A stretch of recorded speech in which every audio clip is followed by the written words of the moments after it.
glad as night. So the light from the sun would not burn me on my bum when I shoot the moon. Hill's got it, driven into the ground with a pulverising tackle from Ambrose. Oh, I think the Bombers are going to go on with it here.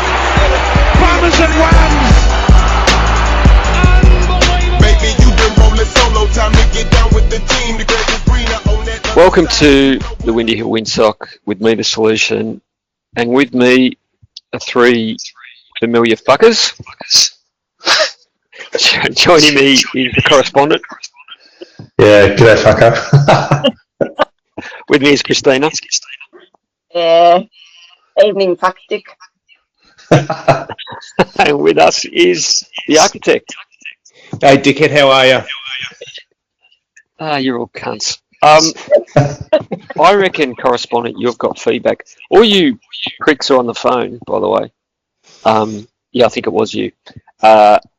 All you pricks are on your phones, so I don't know if you've heard of laptops. It's just interesting technology. It does help with stuff like recording. But anyway, so here's the brief. If you're happy with it, let's just fly through the game in 5 minutes. I mean, I'll start with honourable loss. It won't loss. happen, though. We know it won't happen. No, we'll 5 try. minutes, no chance. We'll try. No. Honourable loss. Hey, I, for one, am more than happy with the effort.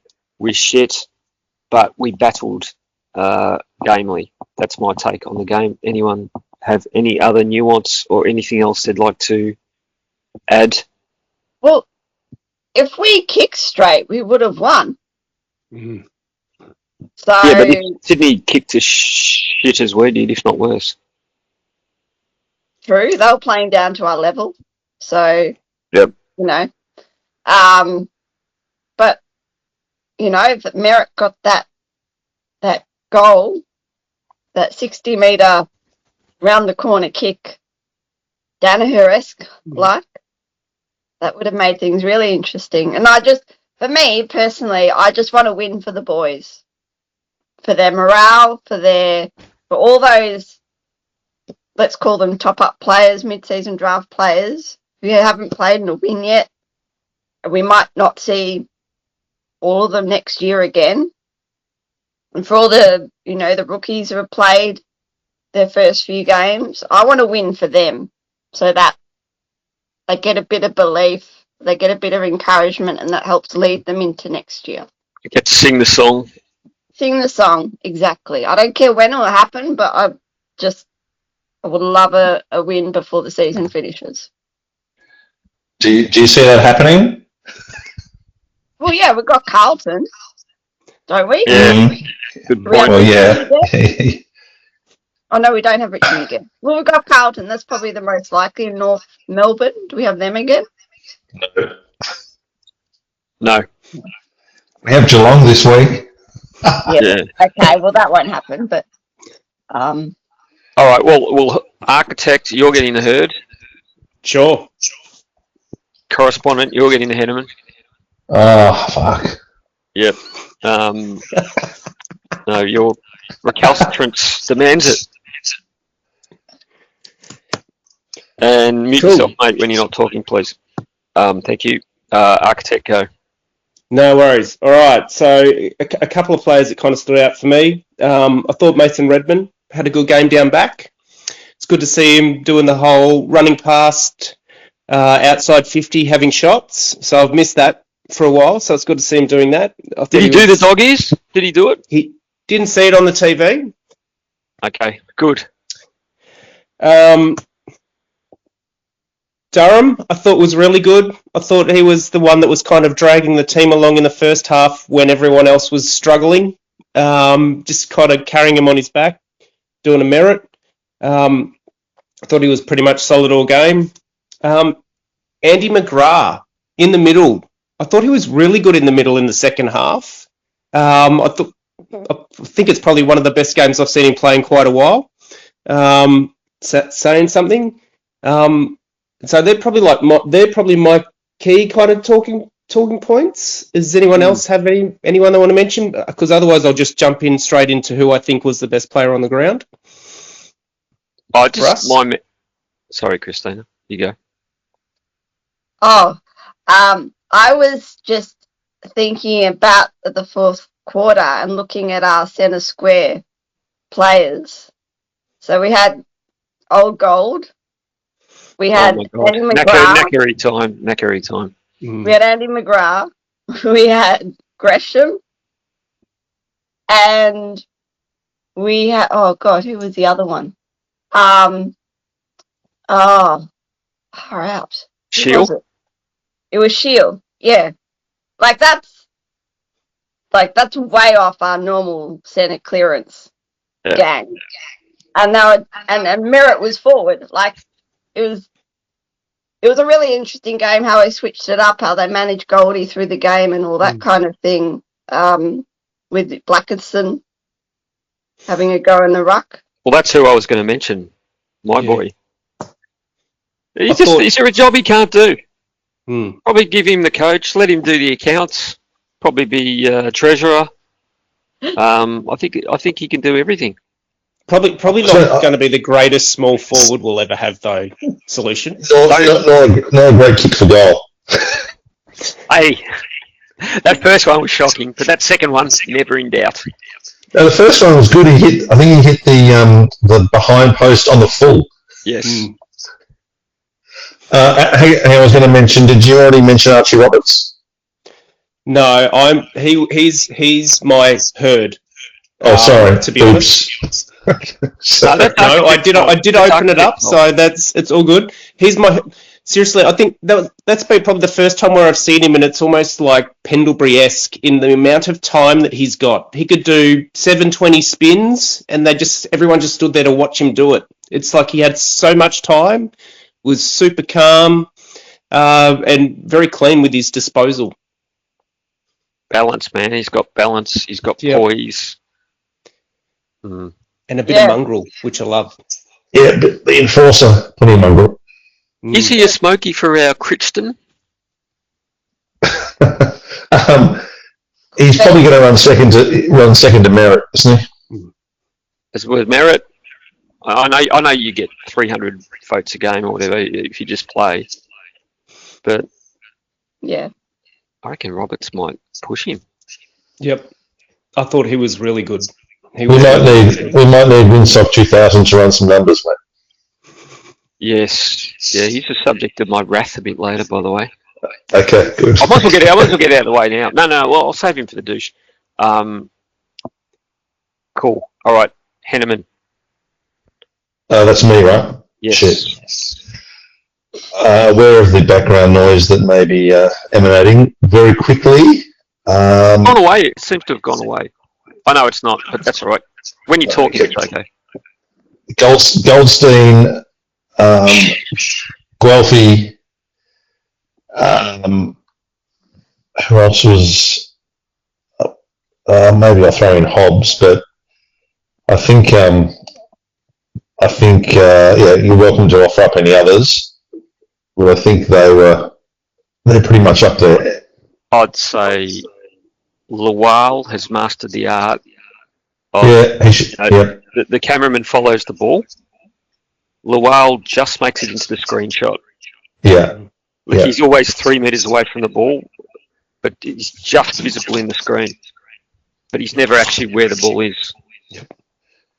So, no, I think that's fair. But so I think I'll give it to Guelphy. I'm just so disappointed that he has a contract for next year. Yeah, I reckon Goldie's unlucky. So at least Guelphy had a job, didn't he? Didn't he have a? He had a run with. Yeah. Yeah. Goldie was always going to struggle. He's just tired, so I'll give him a bit of an out, right? But he got murdered. He was horrendous. Goldstein. He was awful through the middle. I think that's the worst game I've seen him play for us. Well, I think did they not say at some point that Grundy had the most clearances? He had nearly 39 touches. He had 39 touches in a game. In a game that was wet. Yeah. And I think he had double figure clearances. So anyway, either way, Goldie or Guelphy, but I think Guelphy's just perpetually disappointing. I think he's a bit. Sorry, correspondent. I just wanted to call out Hobbs. Like, I know you mentioned him, but just to give some stats to how bad his game was. 10 touches. Well, speaking of, clangers. sorry, mate. Speaking of bad, mute yourself, please, big fella. Thank you. So, 10 touches, 5 clangers. He had 20% disposal efficiency. He had 3 free kicks against for 4 poorly done tackles. So he 6 tackles, but 3 of them were led to free kicks, and that was one of them was the free kick that got Papley his goal. So it was like I thought he was horrendous. Just giving Papley alone is enough to put him in the conversation for the Henneman, to giving him a goal after our young man had really shown some pluck against him. Ewan. Yep. Yeah. He's a fucking wanker, that guy. He is. Sure, that's why we all swore at the start. We're thinking of Papley. Well, I love how Ewan just Papley went to try and do a kick off the ground and he missed it altogether and the ball went out of bounds and he fell down and then Ewan just stepped right over the top of his head. Yeah, it was good. It was good. I'm like, yeah, this kid's got a bit of attitude. I like it. Sorry. My highlight for his game was where he jumped up to spoil, and then kneed Papley in the back, then rode him to the ground. Yep. Give that man a contract. And then gave him a little gentle touch on the chest. That's it. Like, I probably shouldn't go too hard because, he might do a flop or something and try and get a free kick. Yeah, no doubt. Cool. Game done. Anyone want to mention anything else? Not really. I just thought the coaches did a lot of shifting, a lot of moves during that game. It was really interesting. Like they planned quite a lot. You could tell they were stopping the corridor, and it was interesting. Because they put Blackstone forward, they put May back, and then they swapped that at half time, put May forward, so then Goldie in the centre. So it was a really interesting game of chess that the coaches were to try to make the most of, what players they had available. So in that sense, I think it was actually quite a well-coached game. Some might disagree, but I thought it was, a really interesting game from that. No, I think that's fair. I think I was thinking of what I saw. Had Caddy played and had we one other key backman, we probably would have won the game.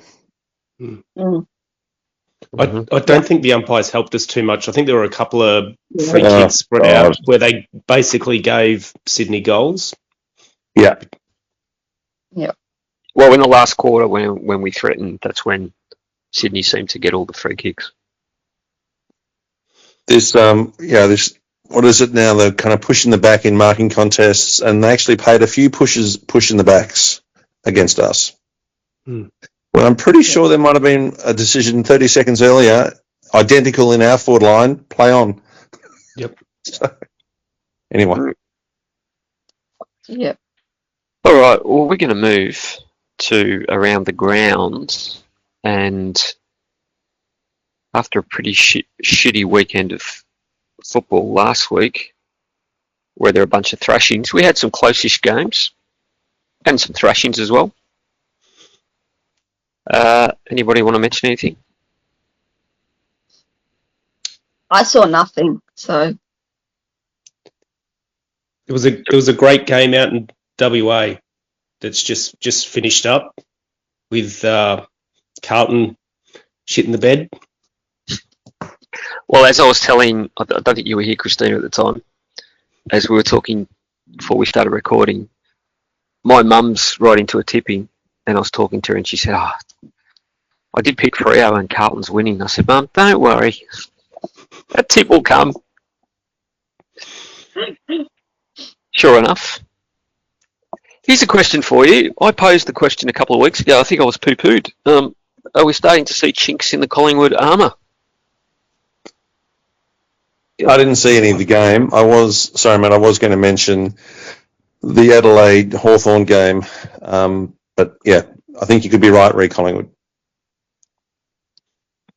Which is good. So that was another good result. Brisbane winning and Adelaide winning. 2 good results. That's right.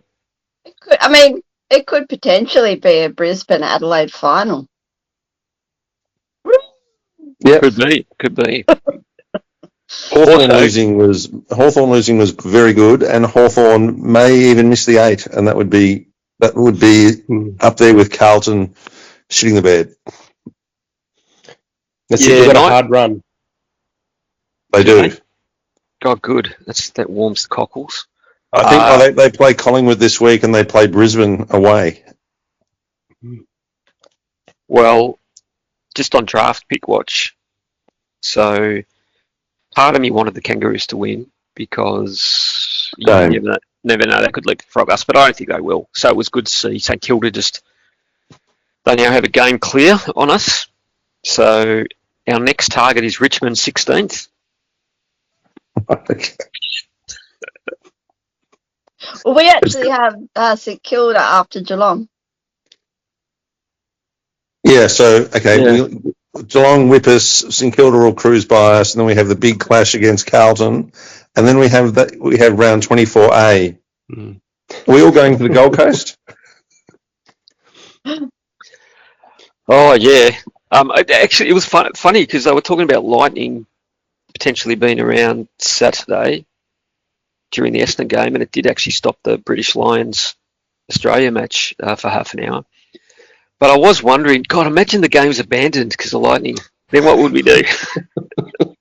Have we already investigated what penalty we get if we just forfeit? Isn't that what we're kind of doing now anyway? No, but I mean actually forfeit. Again, is playing Goldstein in the ruck at this point practically forfeiting? Do we know the players aren't doing Gold Coast for their end of season trip? Oh, mate, they'll be straight to surface, I think. Straight on they'll be at Burleigh Pavilion. They'll be at the Burleigh Pavilion. Absolute guaranteed. All right. This is nice. We're moving quickly through. Fast podcast is a good podcast. Douche or deity? Does anybody have one? I've got a douche. I don't know how fair it is though, due to the weather, but the ground that we played on was absolutely shit. I don't know if the middle of the ground people were just slip sliding away. The grass was tearing up, and supposedly there was a foot deep hole in our forward line or the back line at the time, which had to be filled up with sawdust. What's the story with the centre square? I know they had an issue with concerts. Is that what it was? But it was just appalling. Yeah, but to be fair, like people were complaining, how can we have in the modern day like a pothole in the ground, and why do we have to play? And we could have lost Kako completely in that hole. He could have fallen in the hole.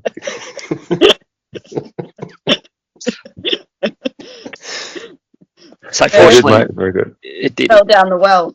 Did you see? I actually saw the footage when the groundsman came out to fill the hole. Right? You saw that? Yeah. So he comes out with the bucket. Now, I would have thought any normal person would have just tipped the bucket and poured the sand into the hole. No, he dug his hands in the bucket and hand-filled it. He did too. That was a very good point. Was he wanting some camera time, possibly? I don't know, but I'm thinking, seriously, mate, just tip the bucket up. It's a perfect opportunity to make a sandcastle in our forward line. He's missed it. Yep. That's true. Yep. No, we have enough enough statues in the forward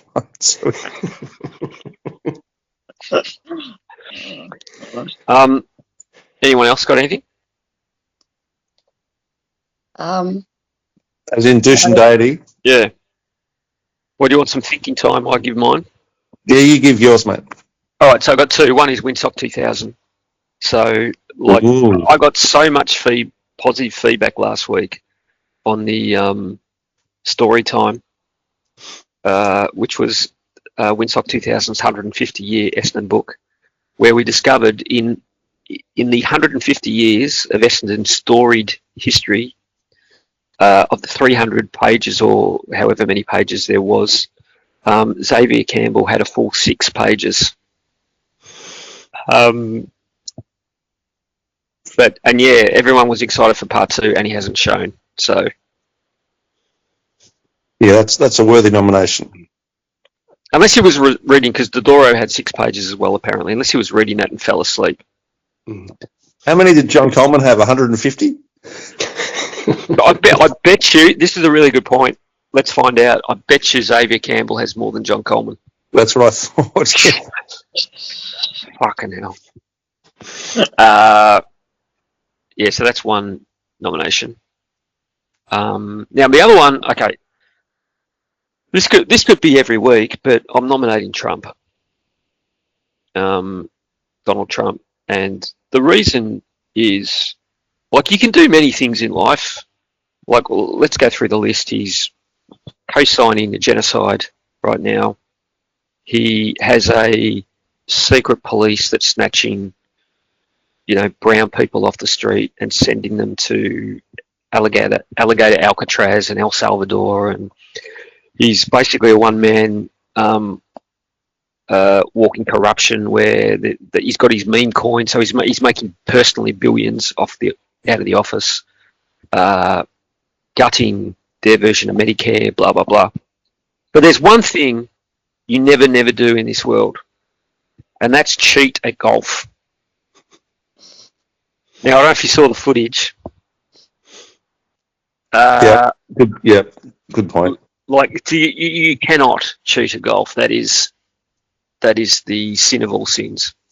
Well, Was it him or was it his caddy? No. You can cheat at golf. Just don't get caught or don't have cameras there.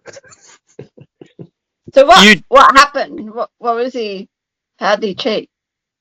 Well, his caddy. There was a couple. There was one prominent one that got the most attention.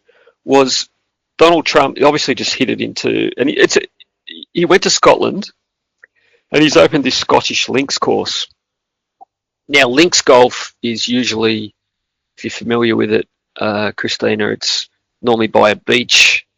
There's not trees and stuff. There's normally lots of just rolling kind of little mounds of grass. And very windy and lots of tuffets of grass, and it's very easy to lose the ball. Basically, Trump just walks up near the green, and his caddy just drops a ball out of his pocket right in the perfect spot, which is obviously not where his ball landed, because his ball was out in the gunk somewhere. And there was another one where Trump was standing there, and there's this footage of there's no ball in the spot, and then his leg is kind of behind him, and his leg goes forward, and then suddenly afterwards a ball appears out of nowhere, which looked like Trump dropped that one. So you just don't cheat at golf. Wow. If it's a metaphor for how he lives his life, then he probably cheats at everything that he does. Correct. It does remind me of a story, actually, which I may or may not cut out. But story of a guy. He goes to a golf course and he's paired with this female golfer, and she's very attractive, and they start playing, and he can't believe it. She's like, don't tell this joke. You know this joke? It's an oldie but a goodie. She's an amazing player. Anyway, after the round, she invites him back to her house, cooks him this amazing meal, and he's just in love. So he tries to make a move on her, and she says, "Look, not so fast. I'm not that type of girl." Anyway, this goes on for 2 weeks. They play golf every day, go back to her house, she cooks a meal, until eventually he just snaps. He says, "Listen, we either take the next step or it's over." She says, "Okay then." And they kiss, and he goes, "Fuck, she's an amazing kisser." He says, "Let's go to bed." She says, "I've got something to tell you." He says, "What?" She says, "I'm a man." He says, "And you played from the fucking ladies' tee for 2 weeks?" Anyway. Yeah. I've got a golf Correspondence heard that one before. Yeah. I've got a golf joke. Go. Okay. What's the difference between a woman's G-spot and a golf ball? Both hard to find. Yeah. Yeah, or a man's willing to look for a golf ball all day. Yeah. I was going to tell the one about the woman that was stung between the first and second hole. Go. No, that's it. That's the joke. That's Can I just say, I actually watched, whilst we're on golf theme, I watched Happy Gilmore too. Oh, I'm too scared to. Yeah, I haven't gone there yet. I mean, he's got like all the old characters back, and he's got, say, the kids of the characters that have passed, actors that have passed away. He's got like the characters, kids in it. Sure. Look, it's not. It actually takes aim at live golf. Yeah. There are a whole lot of real PGA golfers, aren't there? Is that right? Yeah, there are the Irishman. What, Rory? Hardry. Rory, yeah. Oh, Rory. And then the that really fat one with the mullet, the American. On Daly. He smoked a lot, and Yeah, John Daly. yeah, he's in it. He's like lives in his like apartment, so he's so he doesn't even play golf. He just sits on the couch and is just like hanging out with lives with Happy Gilmore. I might watch it if John Daly's in there. Did Robert Allenby get a run? Who? Robert Allenby, Jesus. No. Don't worry. Yeah, look, it wasn't too bad. It certainly wasn't like as good as the first one. It's not Academy Award kind of stuff, right? Nah.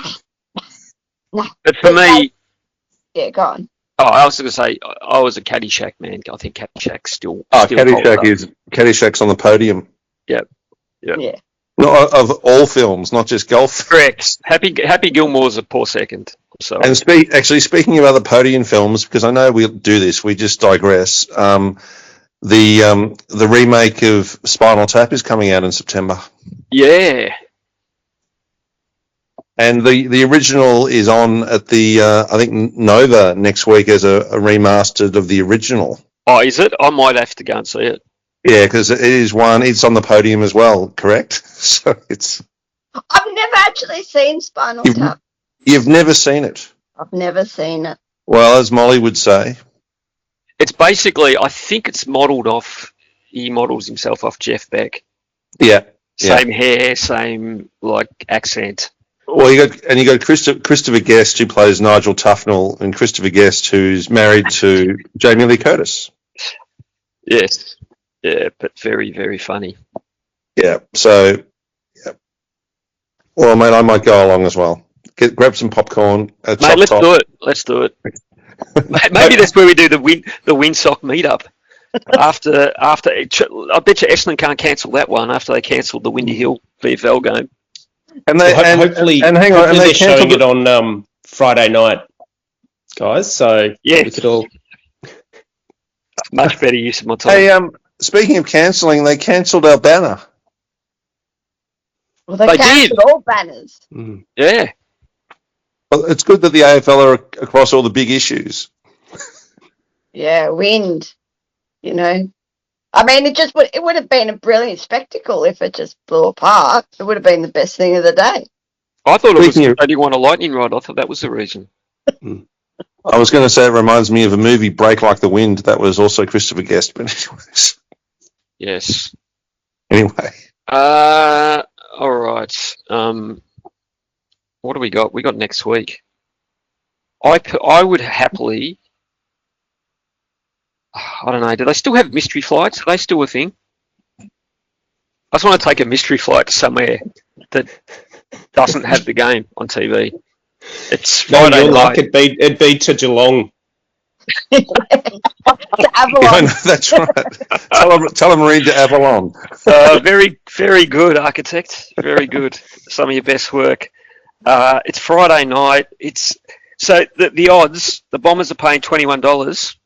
Guess how much the Cats are? 99 cents. $1.01. Yeah. $1.01. Not even did Winks or Black Caviar ever get to $1.01. How much of the AFL just dreading this draw? They've monumentally stuffed it up. Yeah. It's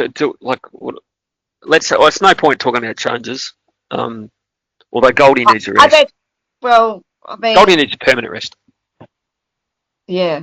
I mean, pretty much there isn't really anyone else that can play. So I think Caddy's got to be put on ice. Yeah. You know, just he should have had breaks throughout the year, but we haven't been able to. So just let him rest for the rest of the year, I think. But I think you pretty much keep almost the same team in. I don't really know if there's anyone else that can come in. No, I think it might have been Jez in our group chat that said playing Goldie at this point is almost a disservice to his entire career. Like, he was so bad. Yeah. He just could not even get to a contest. He was falling over in the ruck contest, boundary throw-ins. Yeah. Like, it really is back up the truck. So Yeah. I hope Vigo comes in. Unfortunately, I've just checked. Spinal Tap's playing Thursday night and Saturday night, not Friday night.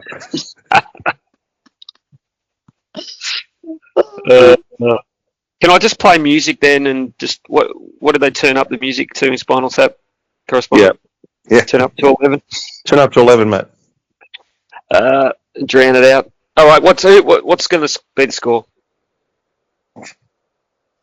Oh God. Maybe. What's the biggest losing margin ever? 190? Yeah. Yeah, 180, 190, something like that. Yeah. I think we might be in the ballpark. How many goals did Cameron have? Good. How many did he get today or yesterday? Do you know? I think he got 6 today. Who did they play? It was only today, wasn't it? Yeah, it was. Port Adelaide. Yeah, Port Adelaide.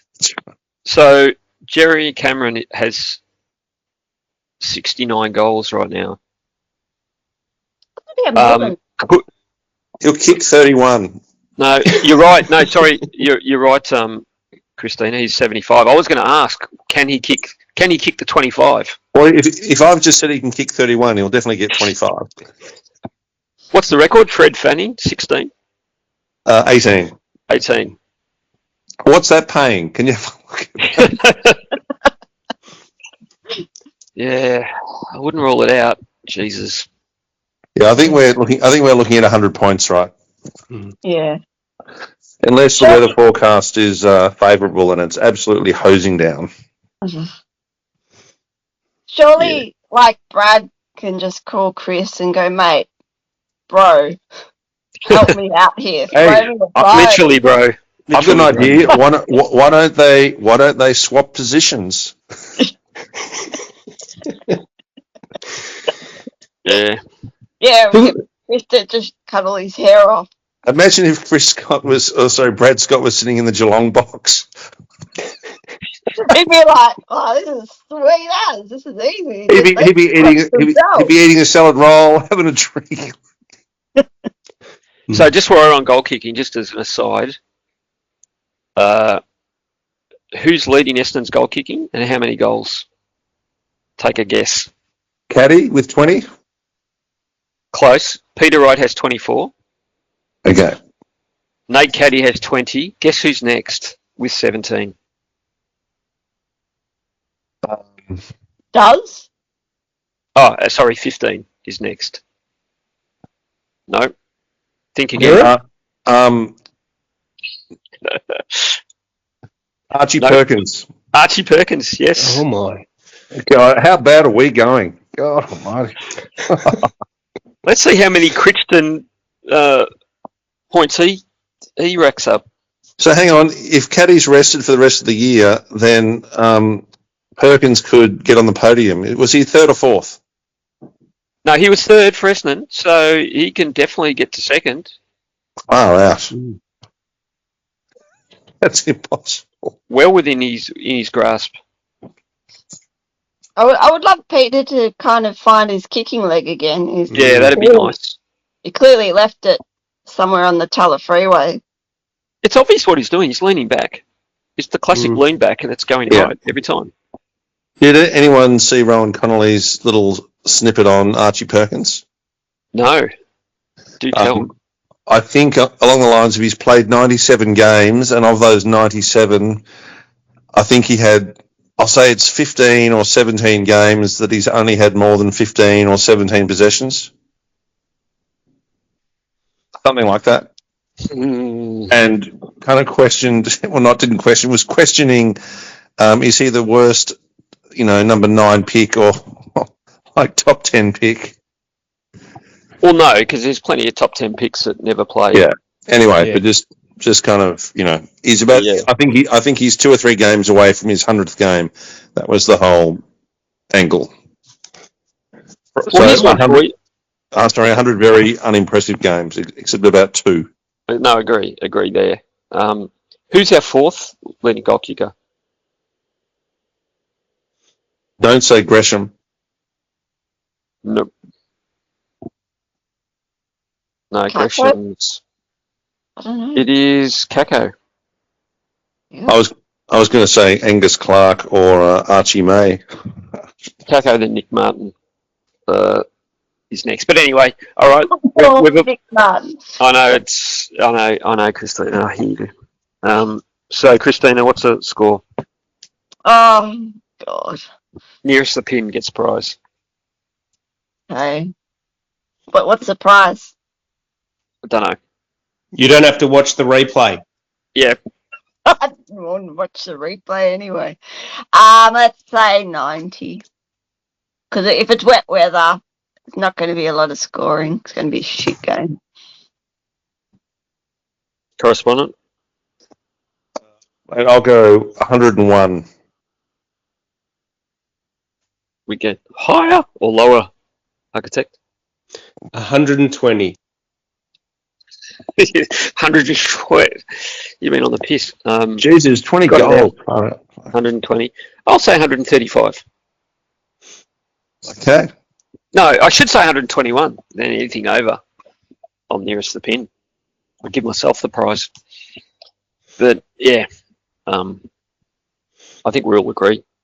Are we going to have? Will we have another debutante? Who's right left? Out. Haven't we? Well, let's just say if you haven't been called on yet, I think you'd be questioning whether you're going to be around next year. How good's Alan Davey going? Yeah, that's right. Isn't that what's that young skinny guy we drafted last year? I think he's the one guy that hasn't played. Garen? No, I think. You're the tall guy, yeah, from WA. Is that his name?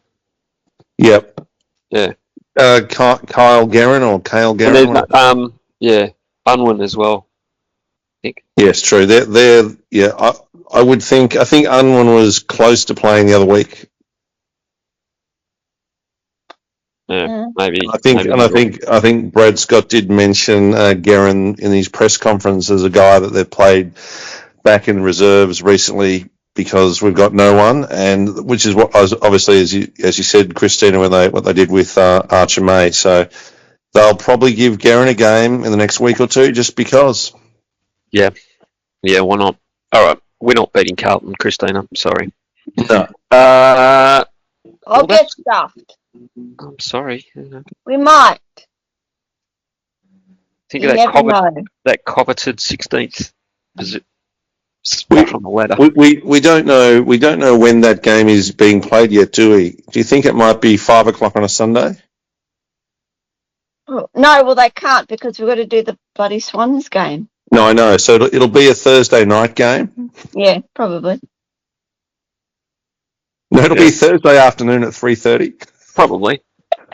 At the hangar. Well, given the VFL play, the VFL sometimes play at midday on a Friday. That's just... And the thing is, VFL, like, a lot of those guys work. Yeah. So they have to take a day off work. Like, that's really unfair for those guys. Yeah, well, particularly our VFL side, we've been grabbing people out of the soup kitchen from down the road. Yeah, that's right. Oh, we could bring our Hawley in. That's true. So he could come back in, scrape in the barrel. I think Lowell needs a break. So Yeah, I think you're right. Yeah, same. yeah. And we got good old Jai Menzies, your favourite Oh selection. God. yeah, he can't get a game either. How well he's done. Mm. And has he got a contract for next year or just this year? It was just this year. Yeah, well, okay. Yeah, he's Gonski. Yeah, it was Guelph that got a 2-year. Mm. No, I think Lowell might play, and then after the game, he'll just drive down to Warrnambool, see his family for the next few weeks. Yeah, that's true. Just on the way and just stay there. Yeah. Yeah, and get the train down, you know. All right. So, song of the week. Did you have a listen? I listened to Not half too of bad. it. Half of it. Fucking. Right? I went to Pulp. What was the song called? Disco 2000. Very good. It's a lot more vigorous than what you normally do. Was a faster tempo. Yeah. Yeah, but that was it's a Like good, the ukulele days, you know. that's right, yeah. But no, Pulp were good. What's your memory of the 90s Britpop correspondent? Mate, you'd have to prod me or whatever, but I do have memories of it. That's it. Really? Nothing. No, well, mate, you'd have to offer up some names, and I'd acknowledge them. All I know is I remember. Should I share this? Yeah, why not? So I used to. Well, it would be surprised to know I was very pale and thin coming out of high school. So, like what you are now? Yeah, correct. But so back in the day, this is what young people don't realise. If you wanted to go out with a girl, or dare I say, even have sex with somebody, or girl or boy or whatever you were into, you actually had to meet people and talk to them. You couldn't do what young guys do now, which is just send 100 pics of your dick to 100 girls and hope one bites. And then if they do, take them out for coffee.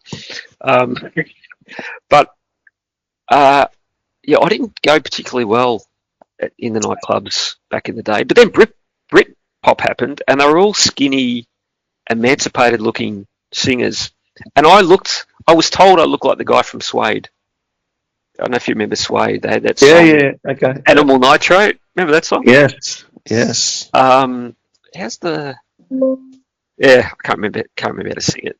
But that's what I looked like when I was young. And so I got a little bit of confidence from that and started to get a See, little bit... I'm just thinking now, like REM, Michael Stipe, kind of, again, skinny.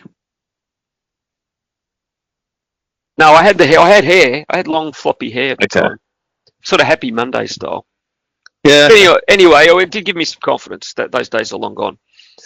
But anyway.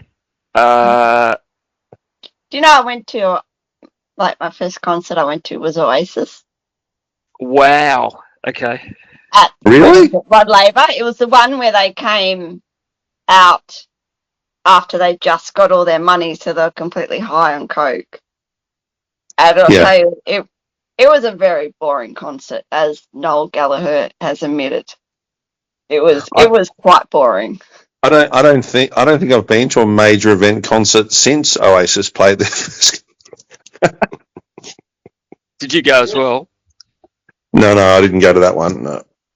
I think I stopped going to major gigs in the mid-90s. Well, I saw Nirvana, but I don't remember it. All I remember is the hard-ons with the with the opening act. I was too drunk. Those were the days. The 90s, correspondent. I think the last live music I saw was last year when I saw Dinosaur Jr. at the Croxton Band Room. Okay, yeah. What was their big hit? Again? Yeah. Thank you for asking. Was it Stone Me Into the Groove or something like that? No. I can't remember, but they were very underwhelming. Yeah, because they're all old and Because they're all old. yeah. Better listen to the records, I reckon. All right, well, we're petering. Anyone else have anything to say? No, I do like how we went off in golf, movie, and music directions. Classic Windsock. We could just go back to our heartland. It's like I'm looking forward to the critical reviews that pop up tomorrow. it's like when we go to, if ever anyone's ever watched Tipping Point on Channel 9, they have like areas for the questions for the final round, and it changes every time. So it could be like music. Oh, is this that stupid game with the coin? Yeah. Fucking coins. That was the dumbest thing I've ever seen. My mum loves it.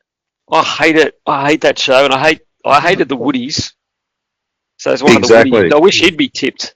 That's We call them the wood ducks. Well, I never liked the Woodies at all. Fucking doubles. But yeah. Don't you play doubles or do you play singles? I play doubles, but I'm about to enter a comp on Mondays, which is singles. Oh, okay. So I don't know how that's going to go. Don't you play doubles in the sauna? That's only with you. That's only with your mum, mate. But no, I'm playing singles open age tomorrow. Sorry, open age or over age? Open age. Open age.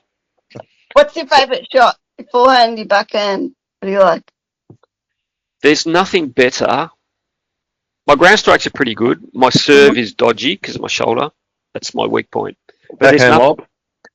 That's the hardest shot in the game, of course. But there's nothing better than a crisp volley. So are you playing on the Onti car at Royal Coburg? Onti car at Royal Regent. Okay. Yeah. Is that the one court near the train line? There's two. There's two Onti-car courts, yes. Okay. So we have to bag it at the end of the game. You have to hose it down, bag it. Hose it down, bag it, and you end up with sand in your pants. Yeah. Great. Yeah. And do you have to leave your shoes like outside the house when you get home? Absolutely. Maybe I know what you're doing, Christina, by the way. I know exactly what you're doing. Can we do a Windsock meetup at Spinal Tap? Let's do Spinal Tap in 2 weeks. Well, it is planned for a couple of weeks, yeah. Des will cancel because he won't like the location. Yeah, good point. Well, on that note, we're going. So, check out something about cake, sponsor. We will continue to ignore the games for the remainder of the shit season. So there's only one place to come, which is our podcast. I mean, what else is there to talk about, honestly? Yep. You know? Fucking nothing. Yep. All right. On that note, thanks to all that listened, and we'll see you next week. Go Dons. Go Bombers. Oh, go Dons. Go Bombs. I feel sorry for everyone that has to listen to two of these in the last round. That's true. Double header. Maybe we should do the Carlton post game one during the Suns game. At the pub. Have it on in the background. It's not a bad idea.